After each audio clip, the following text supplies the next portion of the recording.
We've come to the SDG tent for this final wrap-up of the week in Davos, with sustainability and ESG, of course, right at the centre of discussions throughout this week. If you were to come here and you walk down the promenade, you'll see a plethora of slogans from companies projecting an acknowledgement, really, that they need to do more when it comes to addressing climate change. Of course, they also need to be seen to do so as well.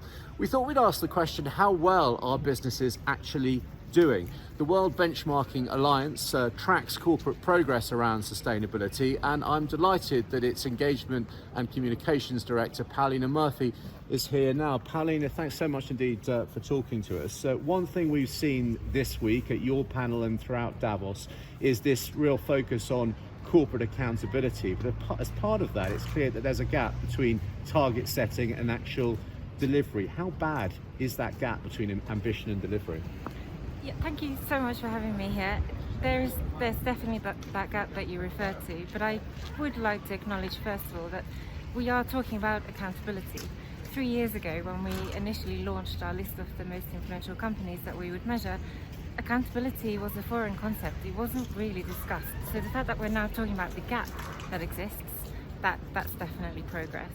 In terms of the gap, if I refer back to our transport benchmark, which we launched at the end of last year, it includes shipping, aviation, heavy rail, road. 46 of the 90 companies have set net zero targets in place. So we have a bit of a gap there in terms of commitment setting. That's about half, though, which illustrates part of the problem just in target setting. Absolutely. So there's an opportunity there. But then if we look into that commitment, we actually don't see much evidence of how the company is going to get to that goal. So we don't see the interim targets in place, or we don't see the financing around that commitment or scenario analysis. How should companies move forward? We heard from some CEOs at your panel. I've been hearing them throughout the week.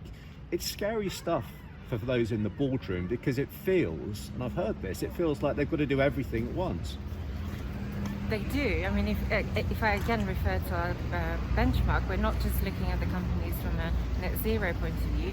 They also need to have a just transition in place, so they need to understand their social impact. Companies are also being asked to do nature impacts, but this is all critical. This is all part of the 2030 agenda. Just in terms of some of the things we've both been hearing this week, we said earlier, new phrases seem to be coined every year at Davos. I think I heard the word polycrisis for the first time this week. Have you had any highlights at all in terms of some of the jargon and the kind of terms you've been hearing?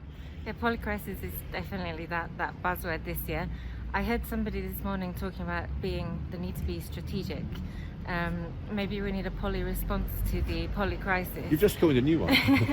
But in terms of the being strategic, I think we need to actually still look at the components and the building blocks that companies need to have in place, and so that they have a holistic approach to reaching their sustainability targets. So good governance, maybe really having that stakeholder dialogue, and looking at the external drivers that can support companies in reaching those commitments that they're making.